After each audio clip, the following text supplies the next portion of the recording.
नमस्कार दोस्तों, देखिए पूरी दुनिया जो है इस समय वॉर के मुआयने पे खड़ी है। मुआयने पे खड़ी अगर आप कहें तो कुछ गलत होगा, क्योंकि वॉर चल रहा है। और जहाँ पर चाहे वो रशिया यूक्रेन हो, चाहे वो इज़राइल और गज़ा हो, उन सब के बीच में टू फ्रंट वॉर चल रहे हैं। इंडिया पाकिस्तान एक सेंसिटिव बॉर्डर है, इंडिया चाइना भी एक सेंसिटिव बॉर्डर है। तो आप और चाहे अमेरिका हो, वो अलग अलग जगह पे, चाहे अभी उसने जल्दी हालिया सीरिया और जैसी जगहों पर, यमन जैसी जगहों पर एयर स्ट्राइक्स की हो, तो ये पूरा जो विश्व है वो वॉर की चपेट में है। लेकिन एक खबर ऐसी निकल कर के आई है जिसने काफ़ी हैरान कर दिया है सबको, और सारे वैश्विक स्तर पर सारे देशों को हैरान कर दिया है। चलिए जानते हैं क्या है खबर। चैनल पर नए हैं तो लाइक सब्सक्राइब जरूर करें, प्लीज़ सब्सक्राइब करो। कमेंट्स बॉक्स में अपनी राय जरूर शेयर करिएगा, जिससे मैं ऐसी और जानकारी आपको आगे देता रहूं। तो देखिए, यूक्रेन के बाद एक फ्रंट और खुला। कहाँ पे? गज़ा और इज़राइल के बीच में।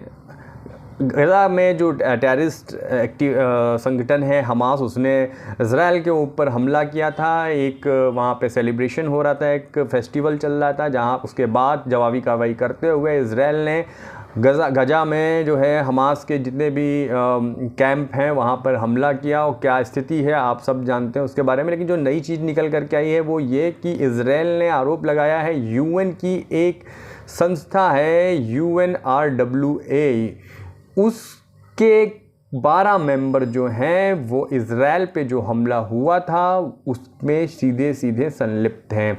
ये खबर निकलते ही काफ़ी ज़्यादा हड़कंप मच गया, और अमेरिका और इसके अलावा जो यूरोपीय देश हैं उनके सहित सभी देशों ने इस UNRWA को अपनी फंडिंग रोक दी। UNRWA क्या है वो जान लेते हैं। UNRWA एक संगठन है, जैसे कि UN से काफ़ी संगठन से जुड़े होते हैं, WHO, यूनेस्को या UNRWA। UNRWA वो संस्था है जो कि फ़लस्तीन से निकले जितने भी शरणार्थी हैं वो अलग अलग जगह पर हैं, क्योंकि इज़राइल और फ़लस्तीन के बीच में काफ़ी कन्फ्लिक्ट चलता आया है अभी तक।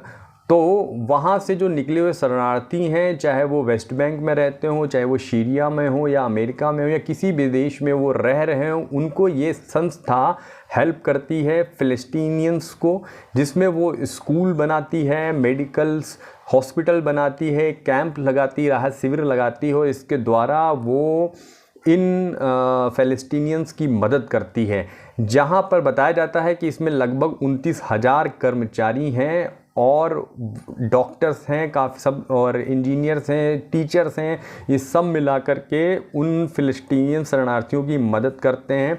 लेकिन अब बात जब ये निकल कर के आई है कि इज़राइल ने कहा है कि आपकी संस्था के 12 मेंबर हैं जो इज़राइल के ऊपर हमला हुआ था हमास के द्वारा, उसमें सीधे सीधे उनकी संलिप्तता है। यूएन ने भी बोल दिया है कि हम इसकी जांच करेंगे, और जांचों के बाद क्या होता है आपको पता है। लेकिन अब बात ये निकल कर के आई है कि सभी देशों ने ये कहा है, उसमें ख़ासतौर से चाहे वो US हो या आपके यूरोपीय नेशंस हो, उन्होंने कहा है कि हम आपको फंडिंग करते हैं और उसी फंड से आप इस प्रकार की गतिविधियों में पाए जाते हैं कि दूसरे देशों में जो अस्थिरता का माहौल फैलता है, जहां पर इज़राइल के ऊपर एक बड़ा हमला हुआ था जिससे पूरा विश्व स्तब्ध हो गया था। कि एक फंक्शन था जहां पर लोग सेलिब्रेट कर रहे, तो एकदम से हमास के टेररिस्ट घुसते हैं और गोलियों से और उनको लहूलुहान कर देते हैं, हत्या कर देते हैं। करीबन 100 से 200 लोग वहाँ पे, इससे भी ज़्यादा शायद, मारे गए थे।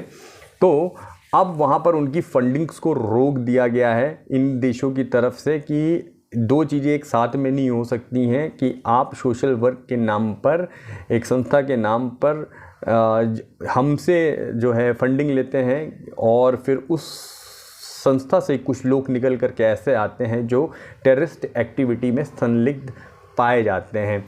तो अब ये एक काफ़ी ज़्यादा मतलब हैरान कर देने वाला विषय निकल कर के आया कि UN जैसी एक संस्था जिसके ऊपर ये चीज़ है, दायरा है, जिसके ऊपर ये दायित्व है, माफ़ कीजिएगा, तो दायित्व है कि वो देश में, विश्व में शांति बना करके रखे, उसके संगठन के पीछे का मूलभूत कारण ही यही है। और अगर उसी की कोई मेंबर इस तरीके की एक्टिविटीज़ में पाया जाता है तो ये लोगों को काफ़ी हैरान कर देता है कि विश्वास करें तो किस पर। आपको क्या लगता है कि इसके पीछे के कारण क्या हैं? क्या ये चीज़ें प्लान्ड होती हैं या ये कोई टूल किट्स पे आधारित कोई पूरा एक पैटर्न में चलता हुआ सिलसिला है जो दूसरे देशों या संस्थाओं के द्वारा कराया जाता है? उसके पीछे बहुत से कारण हैं।